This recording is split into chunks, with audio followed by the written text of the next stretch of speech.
Beleza. Então, nosso objetivo nessa etapa do curso, é estudar como se dá a relação entre duas variáveis, né? Note que nas etapas anteriores do curso, nós basicamente escolhemos uma variável, né, e fazíamos análise dela. Construir a tabela de frequência, olhávamos a distribuição, calculávamos a média, calculávamos o desvio padrão, e outras estatísticas descritivas, né? Curtose, assimetria, né? Então tudo era referente à única variável.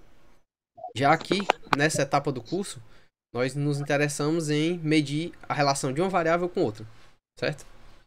Então, a primeira medida que nós podemos ter para relacionar duas variáveis é a correlação, tá? Então, a intuição por trás dessa correlação, ela pode ser vista aqui. Eu vou até usar caneta. Alguém tá com o microfone ligado? Pode desligar, por favor. O que tá fazendo ruído. Você pode abrir só quando for falar. Beleza, obrigado. Então a intuição aqui da correlação é que normalmente a gente precisa verificar se existe uma relação entre duas variáveis, tá? Por exemplo, suponha aqui a relação peso-idade. É de se esperar que, pelo menos se eu estiver tratando de uma criança, né, à medida que a idade avança, o peso dela também vai crescendo. Então nós temos aqui como estabelecer uma relação entre essas duas variáveis. Venda e gasto com publicidade. Também é o caso, né? Você tem um produto e você anuncia esse produto e tem um gasto com propaganda, com divulgação. Então você espera que esse gasto ele tenha uma relação com a quantidade vendida. Preço e demanda, como a gente vê lá nas aulas de microeconomia, introdução à economia, certo? Então, uma primeira forma de medir essa relação é a correlação. Nosso coeficiente de correlação simples, ou nossa correlação simples, o primeiro deles a gente vai chamar coeficiente de correlação linear simples de Pearson. Ele é dado por essa fórmula aqui, tá? Parece uma fórmula meio complicada aqui a princípio, mas se a gente analisar com calma, não tem nada que a gente já não tenha visto. Por exemplo, aqui eu tenho o somatório de x e y. Então note que eu estou estudando a relação entre duas variáveis, no caso aqui x e y, tá? Ela é denotada por esse R minúsculo. O x representa uma variável e o y representa outra variável. Então o somatório de x e y nada mais é do que o produto de uma variável com a outra e eu somo o resultado, certo? Então eu faço o produto das duas variáveis e somo. Quando a gente for ver o exemplo vai ficar mais claro. Aqui é o somatório de uma variável, ou seja, dado uma amostra que eu tenho, eu somo se fosse peso e altura, por exemplo, peso e idade. Aqui seria a somatória do peso, aqui é a somatória da idade, dividido pelo número de observações que você dispõe. Esse conceito aqui é só uma forma diferente de você reescrever a variância, né, de x e a variância de y. Né? Então, lembra lá, essa variância aqui, ela é o desvio padrão ao quadrado. Então, se você tomar aqui essa raiz quadrada aqui embaixo, é como se tivesse o produto dos desvios padrões aqui no denominador. Tá? Esse indicador, essa correlação, ela vai me dar um número, que esse número está entre menos 1 e 1. Se eu tenho qualquer coisa com sinal negativo, ou seja, qualquer coisa perto de menos 1, isso indica que o x e o y eles têm uma relação inversa. Ou seja, à medida que uma das variáveis cresce, a outra tende a decrescer. É o caso, por exemplo, de preço e demanda. À medida que o preço sobe, né, a demanda tende a diminuir. Então, provavelmente, se eu estimar uma correlação de uma série de preços com uma série de quantidade vendida, de demanda, você vai ver que essas coisas são inversamente proporcionais. Ou seja, esse coeficiente de correlação provavelmente vai ter um sinal negativo. Tá? E se eu tenho qualquer coisa mais perto de 1, ou seja, com um sinal positivo, isso me indica que à medida que uma das variáveis cresce, a outra também cresce. Ou seja, eu tenho uma relação positiva entre as duas variáveis, certo? E aqui eu também tenho a ideia de grandeza se preserva. Ou seja, quanto mais perto de menos 1, quer dizer que mais forte é a relação negativa entre as variáveis, e quanto mais perto de 1, mais forte é a relação positiva entre as variáveis. Então, essa aqui é uma primeira medida para você, digamos assim, saber se existe, né, pelo menos, alguma correlação se existe alguma relação entre as duas variáveis que você está estudando. Tá? Então, uma correlação positiva, as duas variáveis elas crescem ao mesmo tempo. Uma correlação negativa, uma variável cresce enquanto a outra decresce, né, ou vice-versa. E se eu tenho uma correlação nula, aí sim o caso em que um caso bem específico que eu teria correlação zero, ou então próxima de zero, eu digo que não existe relação entre as variáveis. Como regra de bolso, geralmente quando você tem uma correlação, o módulo da correlação, né, tá entre menos 0,5 e 0,5, ou seja, ali mais perto do zero, né? Você geralmente assume que a correlação é muito baixa, né? Ou você pode assumir ela como baixa, né? Ou praticamente nula, tá? Então você observa uma correlação alta a partir de menos 0,5, então 0,5. Isso é uma regra de bolsa, né? Não é escrita em pedra, tá? Acaba sendo uma decisão do pesquisador. Um outro ponto interessante é que se você pegar duas variáveis que são independentes, ou seja, que elas não têm relação alguma, a correlação delas vai ser nula. Contudo, se eu estimar a correlação entre duas variáveis e obtiver um zero, né, no coeficiente de correlação, isso não necessariamente quer dizer que as variáveis são independentes, tá? Quando vocês estiverem estudando estatística 2, que vocês vão ver probabilidade, vocês vão entender um pouco melhor como funciona, por que eu estou falando isso, tá? Lá vocês vão ver que a correlação ela é condição necessária, mas não suficiente para a independência. Existe, né, a correlação ela tem uma relação gráfica, né? Ela pode ser visualizada graficamente conforme esses diagramas aqui que eu estou mostrando para vocês. Então, por exemplo, o que seria uma correlação perfeita, ou seja, a correlação, aquele Rzinho, você estima, ele vai dar 1. Quer dizer que tem uma reta certinha, né, que identifica a variável x com a variável y. Né? Então, imagina que um dos eixos é x, o outro eixo é y, então cada pontinho desse, né, me dá um x e um y. Então, é como se eu tivesse aqui uma função de fato, né? Ou seja, à medida que o x cresce, o y cresce numa taxa constante, né? Já se eu tenho uma correlação forte, mas não perfeita, essa relação ela não é tão, como o nome diz, não é tão perfeita. Alguma coisa que entre 0 e 1, mais perto de 1, né? Então você consegue ver que quando uma cresce, a outra tende a crescer, mas não necessariamente na mesma taxa. E já uma correlação mais fraca, ou seja, bem mais perto de 0, ela já não apresenta um padrão claro. Você olha pro gráfico e você não consegue identificar. No caso negativo é a mesma coisa. Eu tenho uma correlação fraca, mais negativa, ou seja, perto de 0, mas pelo lado negativo, menos alguma coisa, então você vai ver que pode ser, né? Quanto mais longe do zero, mais definido, né, vai ficar essa relação. No extremo, caso menos 1, eu tenho uma relação perfeita. Ou seja, à medida que o x se eleva, o y decresce a uma taxa constante. Tá. Pronto, então vamos para um exemplo aqui. Então suponha que eu tenho duas variáveis que eu estou querendo estudar. Tá? Essa é a minha variável y, eu tenho aqui 1, 2, 3, 4, 5 observações. E eu tenho a minha variável x, eu tenho também 5 observações, tá? Então, geralmente, nos exercícios, né, e na prova, eu provavelmente vou dar uma tabela mais ou menos desse jeito, né? Só que eu vou dizer quem é x, quem é y, tá? E aí, esse restante aqui, vocês vão ter que construir. Então, eu tenho x e y, e eu quero saber se essas duas variáveis possuem correlação ou não, tá? Então, a fórmula é essa aqui, que foi mostrada no slide anterior. Então, eu preciso dessas informações. Preciso do somatório de x e y, somatório de x, somatório de y. E o somatório de x ao quadrado. Pronto. E o somatório de y ao quadrado. São essas 5 informações. Então, são 5 colunas aqui que a gente tem, né? Quem é o somatório de x e y? Eu crio uma coluna, que é x vezes y. Então, 10 vezes 2, 20. 8 vezes 4, 32. 6 vezes 6, 36, assim por diante. E eu somo essa coluna. Né? Então, o resultado aqui deu 288.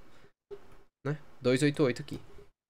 E aí a mesma coisa, somatório de x, é só a somatória da coluna do x, 30. Somatória da coluna do y, 46. Aí x ao quadrado, né? Eu tenho que criar uma coluna de x ao quadrado. Então 2 ao quadrado, 4. 4 ao quadrado, 16. 6 ao quadrado, 36, assim por diante. E aí eu somo essa coluna, 220. E eu substituo ela aqui. Opa, aqui é 220. Tá errado aqui no slide. E aqui somatório de y ao quadrado. Aqui é a mesma coisa. Aqui eu tenho 10 ao quadrado, 8 ao quadrado, 6 ao quadrado, 10 ao quadrado, 12 ao quadrado. E aí eu tirar a soma aqui no final, né? 444, substitui aqui. Aqui eu tenho o somatório de x elevado ao quadrado. Então o somatório de x é 30, né? Então fica 30 ao quadrado. Tá aqui, 30 ao quadrado. Somatório de y, é só olhar aqui, 46, 46 ao quadrado. Dividido por 5, que 5 é esse? É o número de observações. Tem 1, 2, 3, 4, 5. Certo?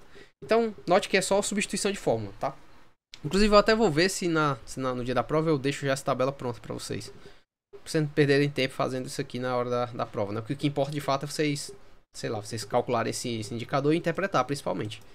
Então qual é a interpretação que a gente pode ter? O valor que nós encontramos foi 0,416, 0,41. Então é uma correlação positiva, né? O sinal é positivo. É uma correlação relativamente baixa, né? Como eu disse, um parâmetro, assim, pra você ter uma ideia, é abaixo de 0,5. Né? Então é uma correlação relativamente baixa. Então x e y eles tendem a crescer juntos, só que isso não necessariamente acontece sempre, tá? Ou seja, pode existir x crescendo sem y crescendo. Seria uma forma de interpretar isso. Eu ainda tenho outra forma de correlação, que é menos usual, mas é importante que vocês conheçam, que é a correlação ordinal, né? Ou correlação de Spearman. Ela considera a posição dos valores das variáveis quando elas são ordenadas, tá? Então eu tenho aqui o meu R de Spearman, né? Meu coeficiente de correlação de Spearman. E ele é dado por essa fórmula aqui. O D, ele vai ser a diferença entre o iésimo par, a diferença entre um iésimo par e o outro correspondente da variável que eu estou estudando. Então são duas variáveis, eu vou observar tipo que posição uma variável ocupa, né, no ranking, e que outra posição a outra variável ocupa no ranking. E aí essa diferença, né, vai ser o Dzinho, tá? Tá no exemplo vai ficar também mais claro. E N é o número de observações. Então a formulação aqui é diferente. Então, aqui um exemplo. Calcular a correlação de Spearman para o peso e a altura de 10 estudantes selecionados ao acaso. Tá? Então aqui, mais uma vez, eu tenho uma tabelinha. Nesse caso lá, eu poderia dar para vocês só os valores, né, do peso e da altura. E vocês teriam que construir o resto. Tá? Mas aqui eu já deixei bem organizado. Então, eu tenho aqui os pesos, 80 kg, 60 kg, 75 kg, assim por diante. E aqui a altura em centímetros, né? 1,75, 1,65, 1,70, etc. Tá? Aqui medido em centímetros. E aí o que eu faço? Você precisa ordenar esses valores, né, e colocar a posição que eles ocupam aqui na segunda coluna. E aqui você faz a mesma coisa, separadamente, e coloca a posição que ele ocupa nas colunas. Ou seja, do menor para o maior, né? Ou seja, quem é o menor peso? O indivíduo de menor peso é esse cara aqui, que pesa 56 quilos. E ele tá ocupando o primeiro lugar. Já o cara que está na última posição, na 10ª, pesa 82 quilos, então o mais pesado dessa posição. E assim você ordena todos os demais. Tá? Como se você estivesse construindo um rol. Certo? Exatamente como você faz quando você está construindo o rol da variável. E aqui é a mesma coisa. Quem é a pessoa que tem menor estatura, né? 1,63, tá aqui. Já a pessoa que possui maior estatura, o 10º, tá aqui, 1,80. Certo? Esses casos em que eu tenho 2,5, né? São porque eu tenho alturas iguais ou então pesos iguais, certo? Então eu distribuo, né, a posição entre os dois. Alguém fez uma pergunta? Pode falar, Marcelo. Essa posição 2,5, Pois é, isso que eu tava falando. 8,5. É isso que eu tava falando, é que esse cara aqui ele tá na posição 2 e esse cara aqui ele tá na posição 3. Então como é que você define a posição dele? Você soma 2 com 3 e divide por 2. Entendeu? Aí fica 2,5 aqui e 2,5 aqui. Entendeu? Aqui é a mesma ideia. Aqui a posição é 8,5. Então, esse cara aqui ele deve estar na posição. Um deve estar na posição 9, outro deve estar na posição 8. Então, 9 mais 8 dividido por 2 vai dar 8,5. Certo? É porque eles são iguais os valores, né? 1,75 e 75. Entendido. Beleza. Então, assim, Professor, pode falar. desculpa, mas eu não entendi por que que nesses outros casos ficou 8,5 e 2,5, por exemplo, e na altura, por exemplo, tem 3/5 colocados. Por que que não aconteceu a mesma coisa de ficar quebrado? Não entendi porque ficou essa posição quebrada, pra dizer a verdade. E boa pergunta. Eu não sei se é um problema nos dados aqui. Eu acho que tá errado. Na verdade, se você pegar 6 mais 5 mais 7, ou 4, Isso mesmo, né? 5 e 6 e dividir por 3 dá 5. Foi isso mesmo. Tá certo, colega, tá certo. É que são 3 valores, né? Então aqui eu teria que. É referente à quarta, o quinto e o sexta posição. Isso, aí eu somo 4 com 6 dá 10, com 5 dá 15. Se eu dividir por 3 dá 5. Acho que é isso mesmo. O colega matou a charada aí. Ah, sim. Ah, obrigado também. Agora eu entendi também porque era outra posição quebrada. Pois Entendi, é. certo. Obrigado. É porque. Então a regra é essa, né? Quando você tiver observações de mesmo tamanho, né? Você vai somar e dividir, né? As posições, tá? De modo que você tenha um ranqueamento aqui. Beleza. Aí feito isso aqui, você calcula o D. Quem é o Dzinho é a diferença de um pro outro. Aqui vai ficar. Aqui não importa, tá? Se você pega esse menos esse ou esse menos o outro, porque você vai levar ao quadrado, então o sinal sempre vai ficar positivo. Então 8 menos 8,5 dá menos 0,5. 2,5 menos 5, menos 2,5. 5 menos 7, menos 2, e assim por diante. E aí você pega esse valor e leva ao quadrado. E aí você soma, no final dá 80. Para que eu quero isso? Para poder substituir naquela fórmula, né? Eu preciso dessa somazinha aqui. Tá? Essa soma aqui é 80. E aí o N. o N é 10, né? 1, 2, 3, 4, 5, 6, 7, 8, 9, 10, né? Então o N é 10, aqui é 10 ao quadrado é 100, menos 1, fica Pode 99. explicar novamente essas duas últimas colunas? Não, a penúltima coluna, DI. Pronto, DI é a diferença dessa posição com essa posição. Por exemplo, aqui eu tô. Esse cara, ele tá no 8º lugar na posição de peso. E esse cara tá na posição 8,5 na posição de altura. Se eu subtrair 8 de 8,5, eu tenho Entendi. menos 0,5. Aqui é a mesma coisa. Eu tenho o 5º lugar e aqui eu tenho o lugar 2,5, né? Se eu subtrair um do outro, dá menos 2,5. E assim por diante. Então, aqui é a diferença dessa posição com essa posição. E aí eu tomo ao quadrado, né? Eu só pego menos 0,5 ao quadrado é 0,25. Menos 2,5 ao quadrado é 6,25. Menos 2 ao quadrado, menos 4, assim por diante. E aí eu somo esses valores dessa coluna aqui. Essa soma todinha aqui vai dar justamente o meu somatório de DI. Que no caso aqui deu 80. E aí eu tenho o valor da fórmula para substituir. Então 1 menos 6 vezes 80 dividido por N, que é 10. Menos 10 ao quadrado menos 1, fica menos 99. Né? Então o coeficiente aqui de Spearman, né, que eu calculei, é 0,515. Tá? Então a interpretação Mas dele... ali em cima é 6 vezes 80, né? Não tá errado no slide, né? Ali. Isso, 6 vezes 80. Muito obrigado aqui. Tá. 6 vezes 80. Mas aqui o resultado tá correto. Foi erro aqui na digitação. Vocês podem até apontar aí depois. Corrigindo o slide de vocês. Então, a interpretação é semelhante, né? Também varia de menos 1 a 1. Então, aqui ele tem uma correlação aí ligeiramente positiva, né? Ou, assim, ligeiramente com sinal positivo e ligeiramente elevada, né? Tá acima de 0,5. Então, quer dizer que o peso e a altura, eles tendem a crescer juntos. O que faz sentido, né? Se você olhando no caso real, à medida que o estudante se torna mais alto, né? Ele tende a ter um peso mais elevado também.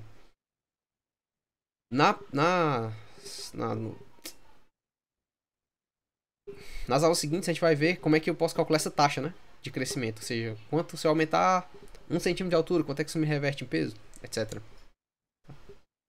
Que é justamente o assunto que nós discutimos aqui começamos a discutir aqui na aula 13, que é a regressão. Professor, pode falar. Desculpa, mas você pode voltar para o coeficiente de Spearman? Eu não entendi qual a diferença entre ele e o coeficiente linear, porque quando ele é positivo, crescem junto, quando ele é positivo, que eu falo acima de A interpretação a interpretação deles é a mesma, tá? Por que tem diferença entre os dois? Porque a unidade de medida, ela pode afetar o valor do coeficiente de correlação de Pearson, tá? Então, às vezes, é conveniente você usar o coeficiente de Spearman, mas a interpretação deles é idêntica, tá? É só uma outra medida. O de Spearman ele é menos afetado pelos valores, é isso? Isso, pelo tamanho, entendeu? Quando eu tô comparando duas variáveis que têm unidades de medida muito discrepantes, sei lá, eu estivesse comparando PIB com, sei lá, taxa de mortalidade. Uma é 0,5, é uma fração, tá entre 0 e 1, e a outra tá em milhões, entendeu?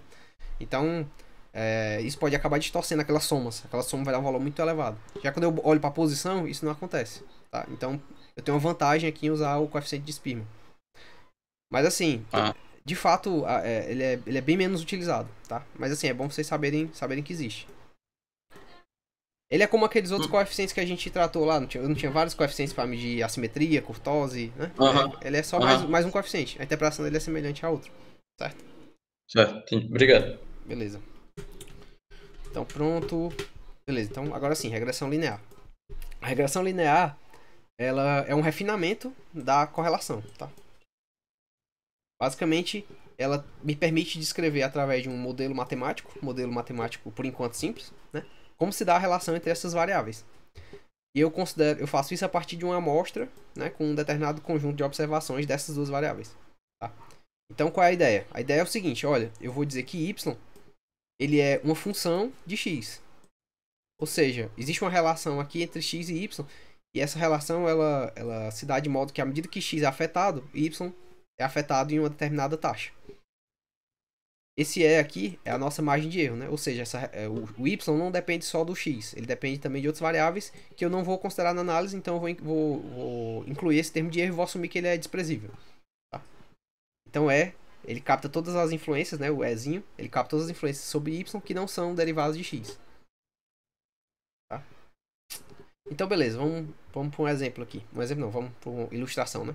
Então, se eu tiver um conjunto de dados com valores de x e valores de y, a regressão ela vai consistir em obter uma reta que ela representa a relação verdadeira entre essas variáveis. Ou seja, essa ela é aquela função que descreve y em função de x. Então, suponha que aqui, nesse caso, eu teria aqui y. E nesse caso aqui, eu teria x aqui, tá? Então, essas duas variáveis eu consigo descrever uma reta. Essa reta ela vai ser dada pelaquela função lá que descreve y em função de x.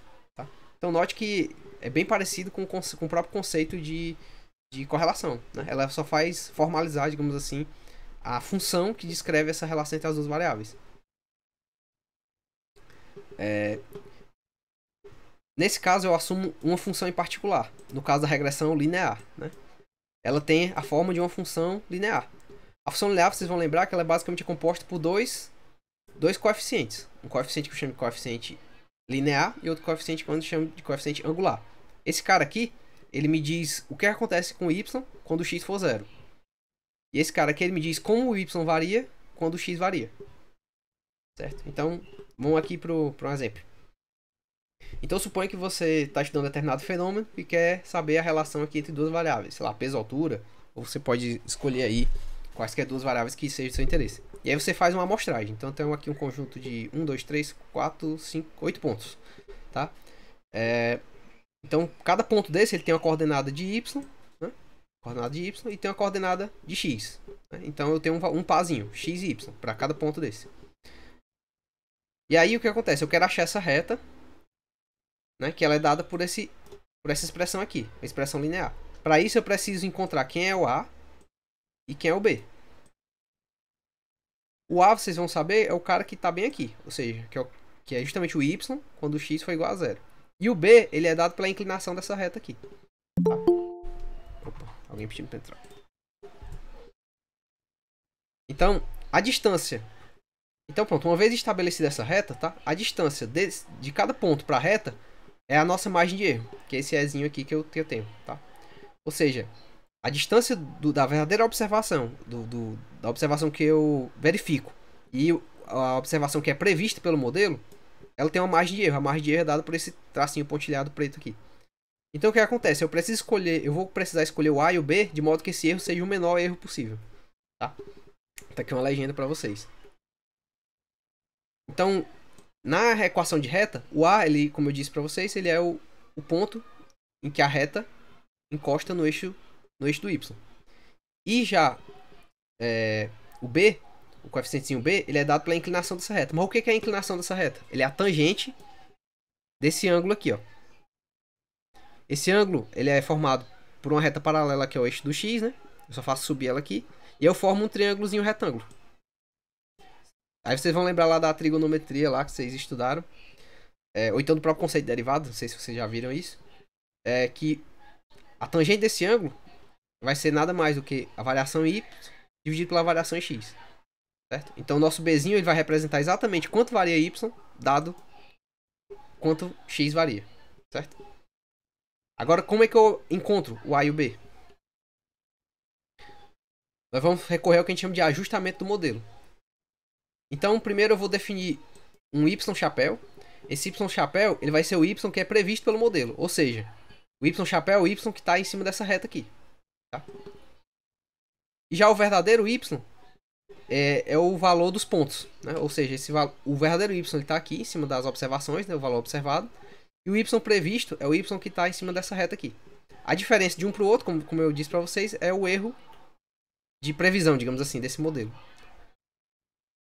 Ou seja, eu consigo definir isso aqui, ó. O erro, ou chapéu, o resíduo, se vocês preferirem, ele vai ser a diferença entre o que eu observo e o que o modelo prevê.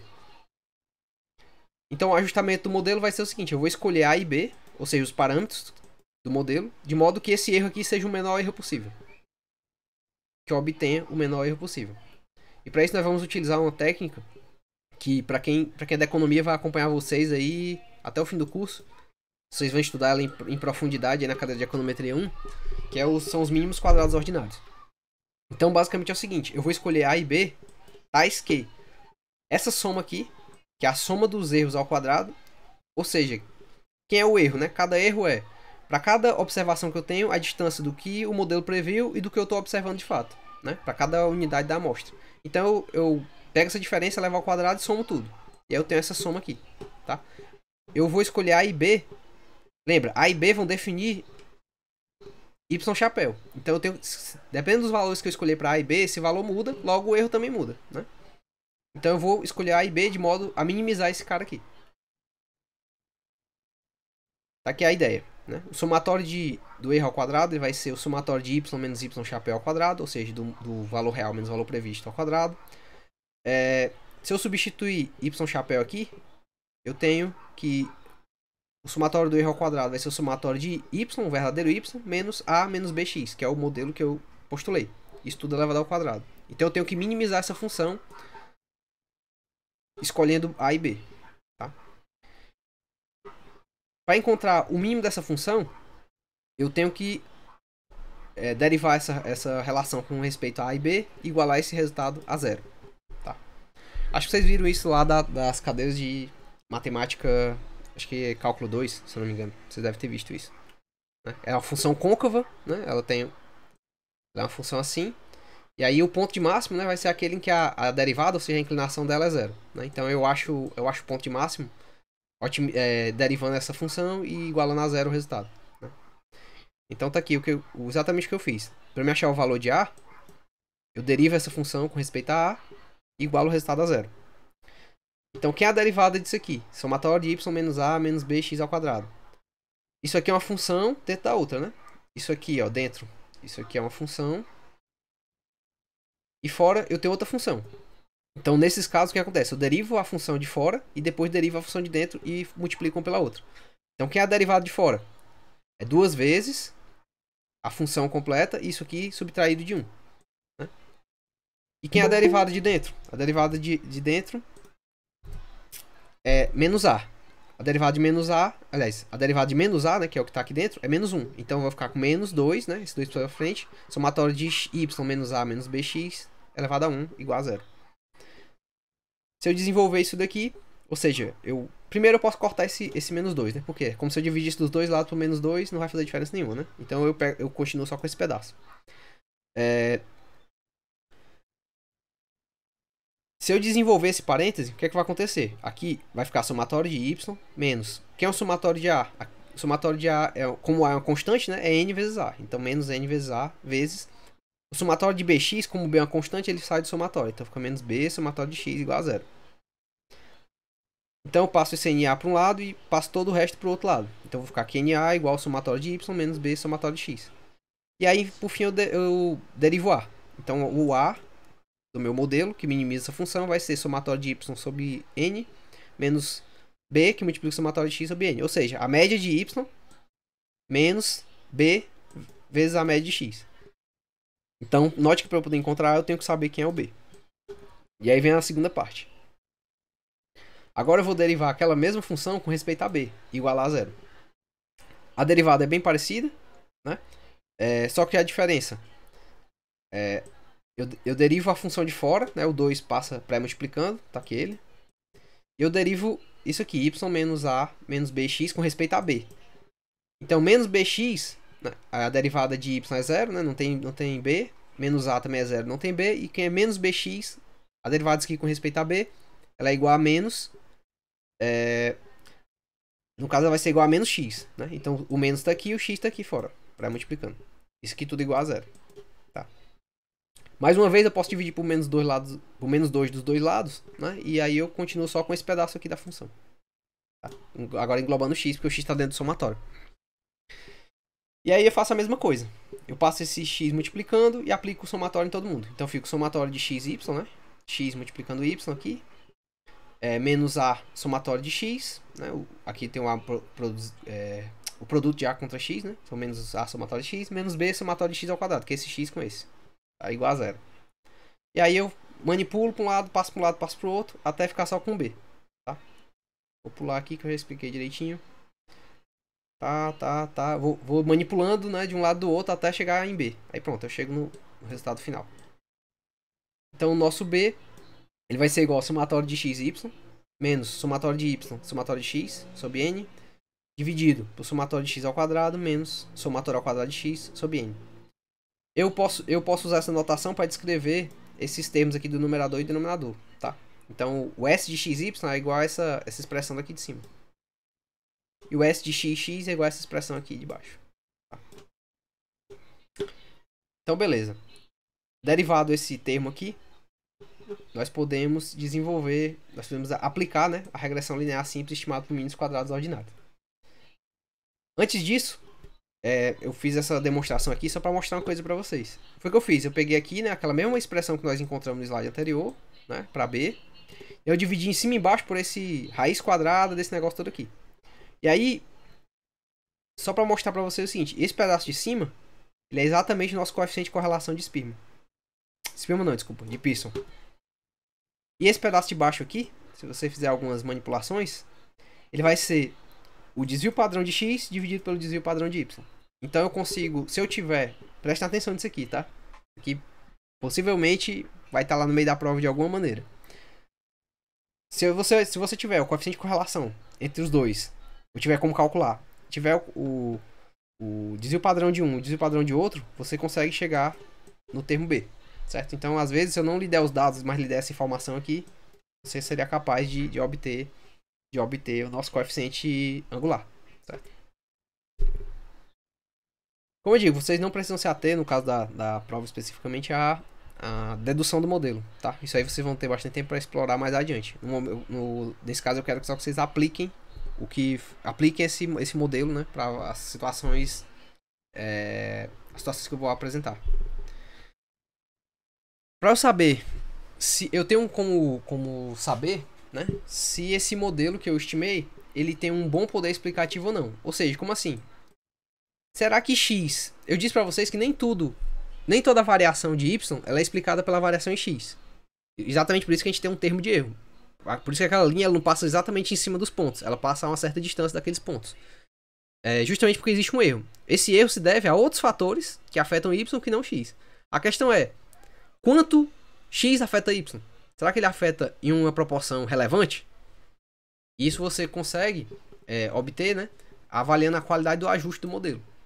Para isso você calcula o coeficiente de determinação, que nós vamos chamar aqui de R2. Tá? Esse coeficiente de determinação ele vai fornecer a proporção da variação total em y explicada pela variação na variável dependente x. Certo? Ou seja, em outras palavras, ele vai me dizer quão bom é esse modelo. Ele é um valor que varia aqui de 0 a 1 e ele permite você aferir, digamos assim, quão bom é esse modelo. Tá? Como é a fórmula dele? Eu tenho duas formas de calcular. Eu gosto mais dessa daqui, que a gente mais usa. É aquele Bzinho que você calculou no modelo. O S de XY, S de YY. Lembra? S de XY é aquele somatório de XY menos o somatório de X, somatório de Y sobre N. E o S de YY é o análogo, né, do denominador aqui do B, que é somatório de Y ao quadrado menos o quadrado somatório de Y sobre N. Tá? Esse valor do R2 ele vai estar entre 0 e 1. Ele me dá exatamente um percentual. Então, se eu tiver um R2, por exemplo, de 0,9. Eita, tá horrível aqui. 0,9, tá? Isso significa que a variação em x ela explica aproximadamente 90% da variação em y. Então, eu consigo, se eu tiver dois modelos, ou tiver relação no y com duas variáveis, né? E um tiver um coeficiente de ajustamento ou de determinação melhor, então significa que aquela variável ela tende a ser mais relevante do que a outra. Tá? Esse não é a forma mais adequada, né? Porque nos cursos mais avançados vocês vão ver que eu incluo as duas variáveis de uma vez. Tá? Mas aqui é uma forma mais primitiva de eu conseguir avaliar o quanto uma variável afeta a outra. Né? Então esse aqui me diz a qualidade do poder preditivo desse modelo. Tá? Se o R2 for 0, né, indica que é como se é equivalente a eu ter uma correlação 0, né, entre x e y. Note que aqui eu tenho uma soma, aqui eu tenho outra soma. A única possibilidade disso aqui ser 0, né, é se o nosso betazinho fosse 0. Ou seja, é como se o x não afetasse y de jeito nenhum. E já se eu tenho um R2 igual a 1, isso indica que a relação entre x e y ela não é probabilística, ela é determinística. Ou seja, é como se aquela reta passasse em cima de todos os pontos, né, passasse em cima de todos os pontos. Ou seja, uma relação perfeita. Tá? Aula 14, a gente tem aqui alguns exemplos. Eu vou passar Vou passar mais rápido, que já tem uma aula só para isso. Então aqui, os dados abaixo, eles referem-se ao volume de precipitação pluviométrica, medida em milímetros, ou seja, quanto chove, e o volume de produção de leite em um determinado território, aí medida em milhões de litros. E aí o que eu faço? Eu observo aqui durante alguns anos esse padrão. Então eu tenho aqui 2011 a 2020, né? São 14 observações. Aqui eu tenho a quantidade produzida de leite em milhões, e aqui eu tenho o índice pluviométrico quanto é que choveu, tá? E aí o que eu peço aqui? Ajustar os dados para um modelo linear, ou seja, calcular o A e o B, né? Em outras palavras. E aí eu ainda faço a seguinte pergunta. Se eu tiver um índice pluviométrico em 2021, ou seja, no ano seguinte aqui, de 24 milímetros, qual é o valor esperado da produção de leite? E aí vamos resolver. Tá? Então, para simplificar, eu vou chamar a precipitação pluviométrica de X, né, dado que é ela que está explicando, e a produção de leite de Y, dado que é ela que é explicada. E aí eu construo essa seguinte tabela. Aqui eu só fiz repetir os valores, né, de Y, de X, aqui para os mesmos anos. Aqui eu já calculei o x ao quadrado e o xy, porque eu sei que eu vou precisar deles. Na verdade, eu vou precisar da soma deles. Tá? Então, só repetindo a expressão do B, né? A expressão do B ela é somatória de x e y. Quem é o somatório de x e y? Aqui está a coluna do x e y. Eu venho aqui, está aqui o somatório. Aí eu reproduzo aqui, 7.273. Aí aqui somatório de y, somatório de x. É só vir aqui, somatório de y, somatório de x. Produto um pelo outro, dividido por 10. São 10 anos, na verdade, não 14. Somatório de x ao quadrado. Eu tenho aqui a coluna do x ao quadrado. Somatório. Substituo aqui. 250 é o somatório de x elevado ao quadrado dividido por 10. E eu cheguei no coeficiente b de 0,8. Qual a interpretação desse coeficiente? É importante vocês terem sempre em mente isso. Lembra lá. O b ele mede a variação em y dado uma variação em x. Ou seja, quanto é que vai variar o y quando eu tiver uma variação em x? Ou seja, se aumentar 1 milímetro, né, dado que a precipitação pluviométrica está medida em milímetros, então se aumentar 1 milímetro, a minha precipitação pluviométrica, a minha produção de leite ela vai ser aumentada em 0,8 vezes 1 milhão de litros de leite, ou seja, 800 mil litros de leite. Tá? Então essa é a relação linear que a gente encontrou aqui. Para encontrar o A, eu só uso aquela fórmula, né? O A é a média de Y menos B vezes a média de X. Então a média de Y é só pegar o Y dividir por 10 aqui, né? Soma divide por 10, soma divide por 10. E substituir aqui o B, que é 0,8 que nós calculamos. Então o B aqui é 8,9. Qual a interpretação do A? É que se eu tiver um ano sem chuva, mesmo assim ainda vão ser produzidos 8,9 milhões de litros de leite nesse lugar. Certo? Então essa é a nossa interpretação. Então a função ajustada é essa daqui. Tá? Eu só fiz substituir o A e o B, né? 8,9 mais 0,8 vezes x. E aí a pergunta lá é o seguinte: se x for igual a 24 milímetros, então eu só faço pegar o 24 e substituir nessa função. 8,9 mais 0,8 vezes 24, que dá 28,1. Então nessa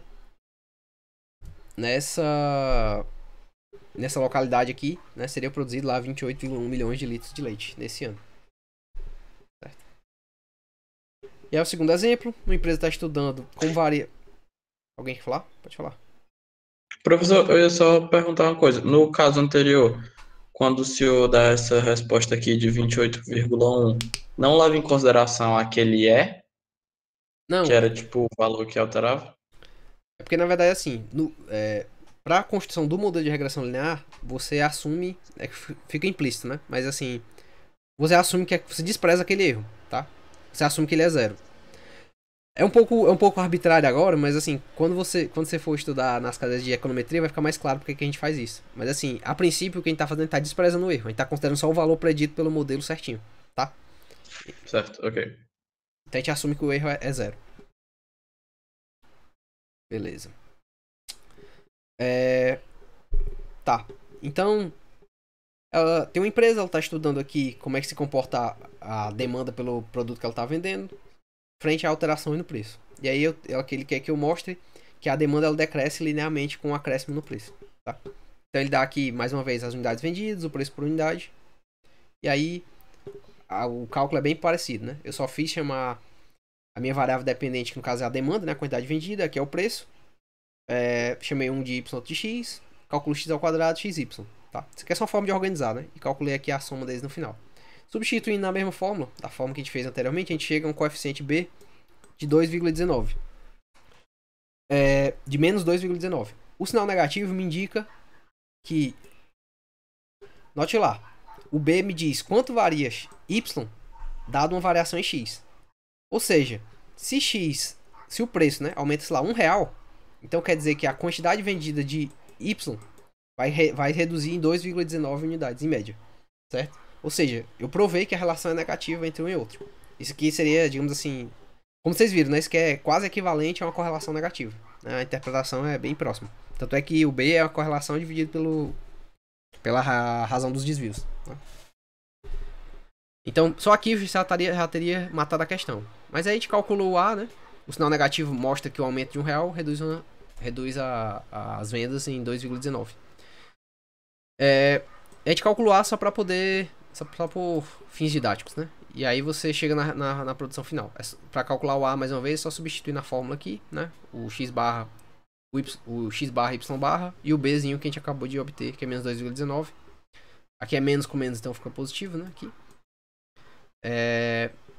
Então, aqui seria 601,4. Tá? Nesse caso, nem tem muita interpretação para esse parâmetro. Então, a função que descreve essa relação entre o preço e quantidade aqui seria essa aqui. Tá? Aqui seria equivalente a uma função demanda. Você lembra lá da microeconomia que ela tem um sinal negativo, né? Então, isso é exatamente o que se espera de uma função demanda. Uma função demanda linear, nesse caso. Os dados da tabela abaixo representam o consumo e a renda disponível no país. Aí para quem estudou macro, que seria tipo consumo agregado e a renda disponível. E aí eu também tenho uma observação aqui de 2007 até 2020, tá? E eu, mais uma vez, eu quero determinar os parâmetros A e B para a reta estimada. E aí eu quero que você calcule o poder preditivo, ou seja, calcule o R2 dessa regressão.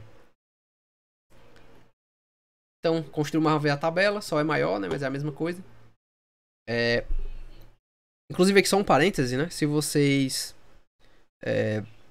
nas listas, se vocês quiserem resolver, montar essa tabela no Excel, por mim não tem problema, tá? Só a tabela. Aí o resto das contas vocês desenvolvem na mão, tá? Se quiserem, vocês podem empregar lá para poupar, porque não faz sentido, né? Você ficar fazendo esse monte de operações aqui na mão, tá? Você pode montar a tabela lá no Excel e aí com esses valores aqui você substitui na fórmula. Então aqui você tem o valor B, a gente substituindo mais uma vez os valores na forma que a gente fez anteriormente, dá aqui 0,791. Ou seja, né, 0,79. Você está se referindo às listas para resolver, que pode ser feito no Excel? Não, só a tabela. Ou mesmo na prova. No dia da prova também, se você... Talvez eu já dei isso aqui pronto, mas se eu não der, você pode usar o Excel para poder fazer essa tabela. Tá? Porque facilita, entendeu? Porque aqui tem que calcular x ao quadrado, y ao quadrado. E na próxima aula você vai ter que calcular... né? Se for fazer isso tudo na mão. Pois é, então... O professor fazer isso aí na hora da prova vai ser loucura. Pois é, não, isso aqui você vai fazer... Isso aqui você pode fazer no Excel, né? É só substituir lá na tabela. Tranquilo. No final que eu mostro pra vocês como é que faz na hora. No Excel. Que aí vocês já pegam aí amanhã como é que faz. Beleza. Então só substituindo, nós chegamos aqui 0,791. Mais uma vez com a interpretação, variação de Y, variação de X. Então quer dizer que se a renda disponível aumentar lá em R$1, ele não diz qual a unidade de medidas, né? Sei lá, R$1 milhão, não sei qual a unidade de medida. O consumo vai aumentar em 0,79 centavos, né? 0,79. Tá? E aí eu calculo também aqui o meu Azinho, né? Que vai substituindo os valores todos. Eu vou ter em 12,58. A interpretação é que se a renda for 0, o cara vai consumir pelo menos aí 12,60, né? O equivalente a R$12,58 de consumo. Isso que é o consumo, seria o consumo de subsistência, alguma coisa assim. Tá? Então, a nossa equação de reta é essa daqui. E é isso. Agora vamos calcular o coeficiente de determinação. O R2 lá, usando aquela segunda fórmula, é o B, S, X, Y, S, Y, Y. Lembra que esse S, X, Y, ele é isso aqui, ó. Somatório de X vezes Y, menos somatório de Y, somatório de X sobre N. Somatório de Y ao quadrado, menos somatório ao quadrado de N. Agora é só substituir os valores. Quem é somatório de X, Y? Aí que vem aqui, X, Y, somatório de X, Y. Esse valor aqui. Aí eu substituo aqui. Somatório de Y, vem cá, somatório de Y. Somatório de X, aqui. Somatório de Y ao quadrado, eu venho aqui na coluna do Y ao quadrado, aqui. e só isso, né? E n é igual a 14. Eu substituo todos os valores aqui e vou chegar em 0,898. Ou seja, quer dizer que, nesse caso, 98,9% da variação em y é explicada por x. Certo? Então, é basicamente isso aqui que vocês precisariam fazer para o coeficiente de determinação. A última aula, aula 15, é uma extensão das regressões lineares. O que acontece? Muitas vezes, a forma funcional, ou seja, a relação entre x e y não é linear. Ou seja, ela não segue uma retinha bonitinha como aquelas que a gente mostrou. Ela pode ter um formato louco assim.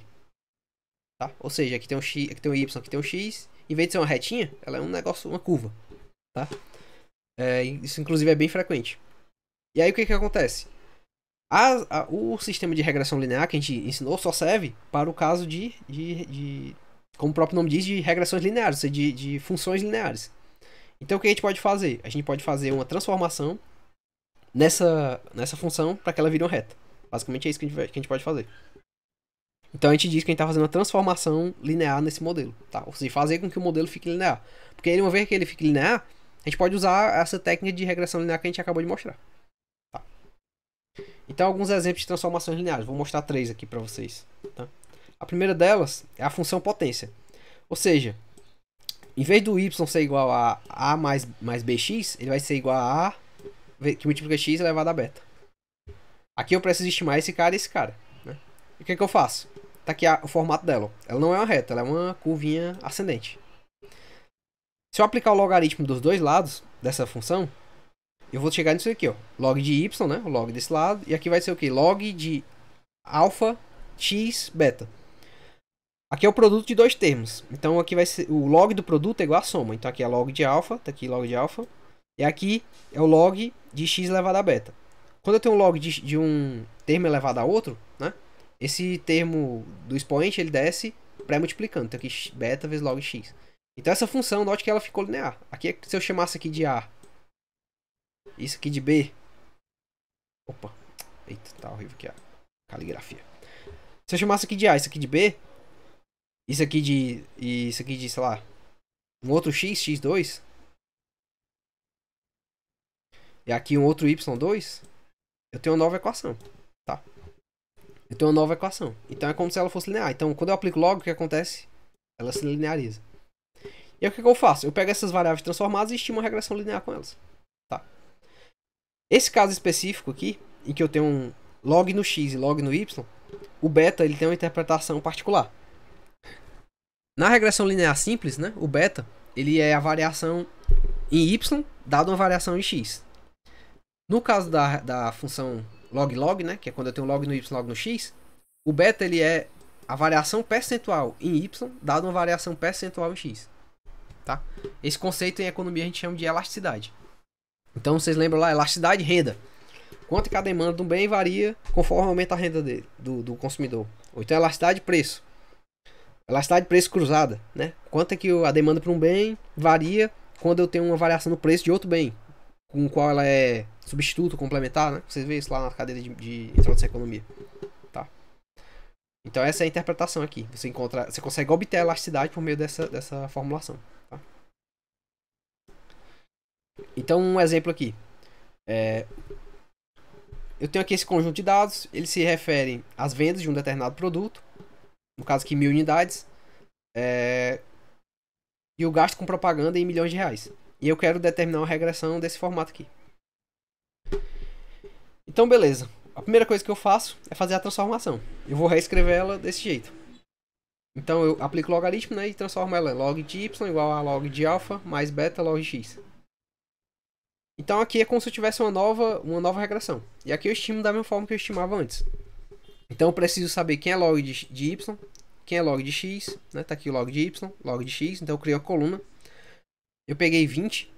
Ah, sim, um detalhe importante aqui, tá? Vocês devem lembrar lá quando vocês estudaram logaritmo, que o logaritmo ele tem uma base. Quando eu boto log assim sem nada, geralmente a base é 10, tá? E algumas vezes os trabalhos ou as questões vocês vão ver com ln, que ln que o logaritmo é na base neperiana. Não faz diferença nenhuma, tá? Qual a única diferença que você tem que ter? Por exemplo, aqui você vai querer achar o alfa, né? Então você tem que aplicar o antilog. O que é o antilog? é pegar a base e elevar esse número aqui.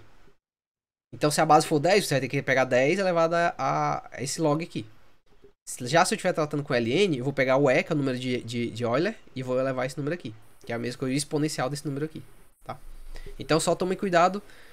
Se tiver só log assim, a base é 10. Se tiver LN, a base é o número de Euler. Tá? No exemplo que eu peguei, de onde eu peguei essa fonte desse livro, já tinha calculado com LN, então eu optei por manter o LN. Tá? Mas assim, é a opção de vocês. Não faz diferença, o resultado vai ser o mesmo no final.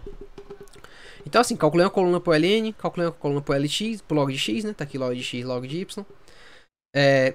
Como é uma regressão, eu vou precisar do log da variável dependente ao quadrado e do produto das duas, log de X com log de Y. Certo? E aí depois é só substituir. Lembra da fórmula do Bzinho, né? Aqui é somatório de XY. Quem é o somatório de XY? No caso seria o somatório do ln de X e ln de Y. Tá aqui, ó, 86,79. Aqui é o somatório do log de X, somatório do log de Y. Então tá aqui, log de X, log de Y. Tá aqui um somatório, tá aqui outro. Aqui é o somatório, seria de X ao quadrado. Só que agora então agora o nosso X é log de X. É somatório de log de X ao quadrado. Então log de X ao quadrado, somatório é esse aqui. 53,59. E aqui é o somatório do log de X elevado ao quadrado. Então, o somatório do log de X, 22,04, elevado ao quadrado. Dividido por 10, que é o número de meses que eu tenho, né? E eu obtenho um beta de 0,53. Tá? Lembra lá, esse beta, nesse modelo aqui, ele equivale a uma elasticidade. Então, quer dizer o seguinte, que se eu tiver um aumento de 10% na minha verba de publicidade, né? Eu vou ter um aumento de aproximadamente 10% na minha quantidade vendida. É exatamente isso, a interpretação. Aliás, 0,53 vezes 10%, ou seja, 5,3% na minha quantidade vendida. Vamos lá, repetindo para não confundir. Acabei confundindo vocês. Suponha que eu tenho um aumento. Alguém quer falar? Só nessa coluna do log de x ao quadrado. Tá. Vai ser log de x ao quadrado ou vai ser o quadrado do log de x? É o quadrado do log x. Ou seja, eu tiro o log e depois eu levo ao quadrado. Não é o log do x ao quadrado. Se fosse x ao quadrado, seria dentro do parênteses aqui. Então aí eu vou pegar o 0,69 vezes 0,69 para esse exemplo aí. Isso. Exatamente. Eu pego esse termo e levo ao quadrado. Esse termo ao quadrado, ao quadrado, ao quadrado. Certo? Se vocês preferirem, para vocês não confundirem, você pode chamar isso aqui de outra letra. Chama de, sei lá, Y', A', B'. E aí vocês resolvem como se fosse uma regressão simples, entendeu? É a mesma coisa. Esquece que é LN, esquece que é LN de X e LN de Y. Você pode só chamar de X2 ou X', entendeu? Eu E resolver perguntei só normalmente. pela notação mesmo, só pela notação ali mesmo. Não, beleza. Pois no caso tira o log e depois eleva ao quadrado, certo? Tranquilo. Pronto. Sim, só voltando aqui pra interpretação, pra ficar bem fixo isso aqui, que é uma boa questão de prova. Nesse caso é o seguinte, se eu tivesse um aumento de 10% na minha verba de publicidade, ou seja, um 10% do X, o Y, ele ia aumentar, porque o sinal é positivo, né? Em 0,5 vezes 10%. Ou seja, em 5,3% a quantidade de unidades vendidas. Certo? Ficou claro aí pra vocês? Se o X aumenta em 10%... Se o X aumenta em 10%, o Y vai aumentar em 0,53 vezes 10%. Ou seja, 5,3%. É porque eu tô sem a minha caneta aqui. Eu escrevo. Então vamos lá. Aqui se o X aumentou 10%. Nossa, mas tá ruim. Calma aí. Devia ter pego minha caneta. Se o X aumenta em 10%, então o Y vai aumentar em 0,53, ou seja, o valor de beta, vezes 10%, que dá 5,3%. Entendeu? Então essa é a interpretação. Vai ficar gravado aí, depois vocês voltem e veem várias vezes até captar.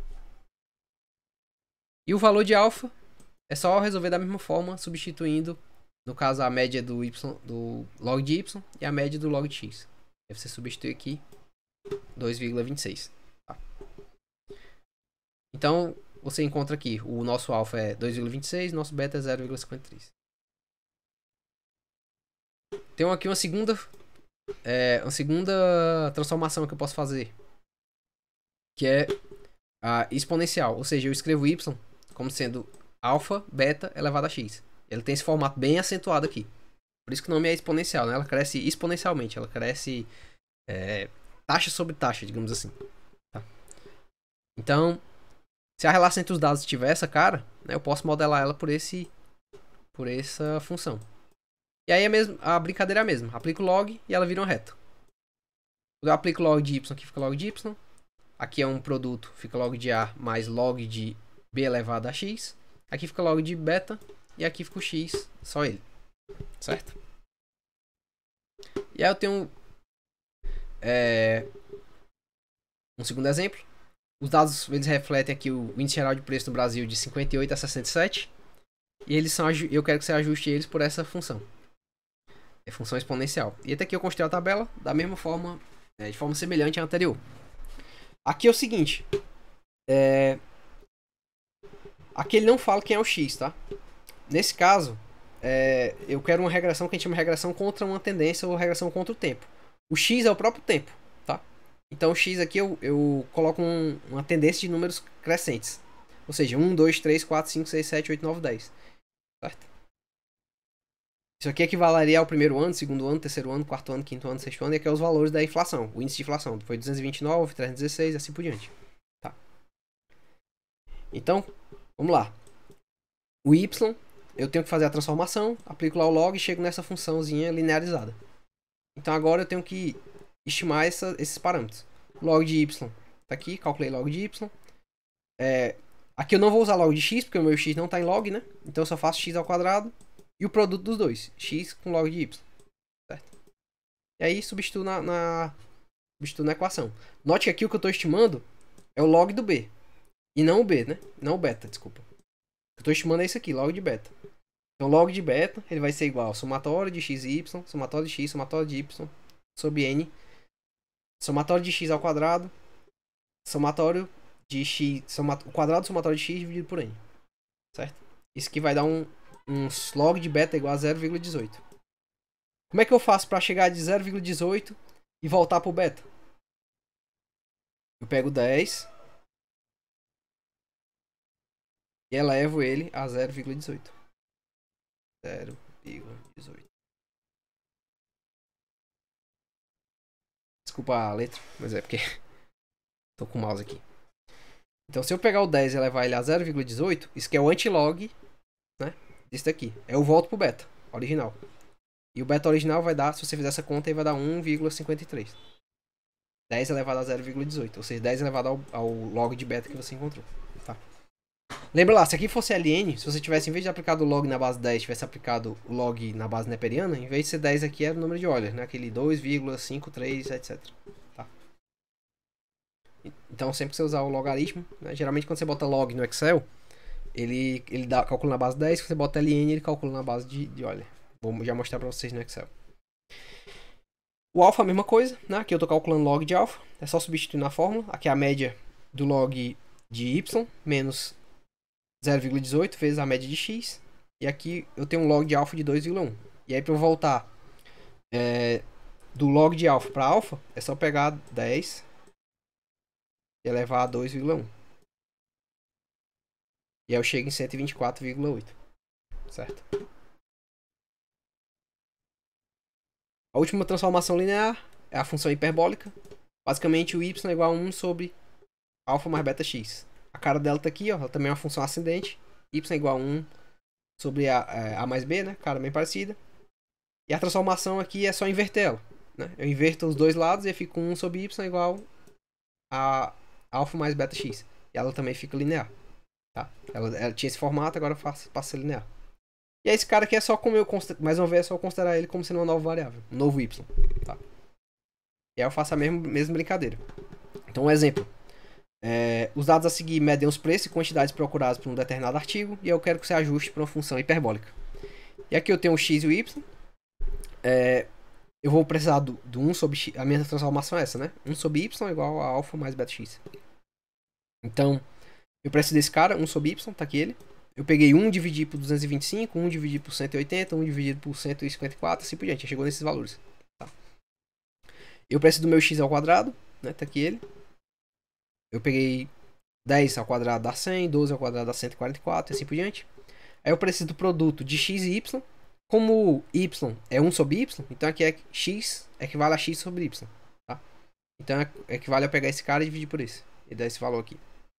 E daí eu preciso ainda do y ao quadrado. Que no caso aqui é 1 sobre y ao quadrado. Tá aqui ele. E aí, mais uma vez, resolvo do mesmo jeito que a gente já vem resolvendo. Nós substituindo os valores aqui, eu cheguei num beta. Agora é beta mesmo, de 0,004. E um alfa também de 0,0000095. Tá? Então, nenhum mistério. Esse aqui é talvez o caso mais simples. Não envolve log, não envolve nada. Opa. Pronto, beleza. Aí uma coisa que eu tenho que lembrar pra você é o seguinte. Pronto, Diego. Beleza. Aqui você me disse qual era a função que eu tinha que seguir. Mas se eu não souber qual é a função, o que é que eu faço? Você vai olhar pro gráfico. Suponha que o gráfico, ele tem essa... Você olha, plota o x contra o y e você vê que o gráfico ele tem uma inclinação que não é muito uma reta. Ele parece mais uma curva do que uma reta. Aí você vai testar os 3 modelos. Como é que é testar? Você vai estimar cada um deles. Você vai estimar a função, por exemplo, aqui, função potência. Vai estimar a função exponencial e a função hiperbólica e calcular o nosso coeficiente de ajustamento para cada um deles. O que tiver o maior coeficiente de ajustamento deve ser o melhor modelo. Por quê? Porque ele consegue traduzir melhor a relação entre x e y. Entenderam? Então, basicamente, as transformações lineares é para, digamos assim, dar uma sobrevida às regressões lineares quando eu tenho casos não lineares. Eu consigo fazer uma gambiarra, digamos assim, uma adaptação para que eu consiga captar relações que também não são lineares.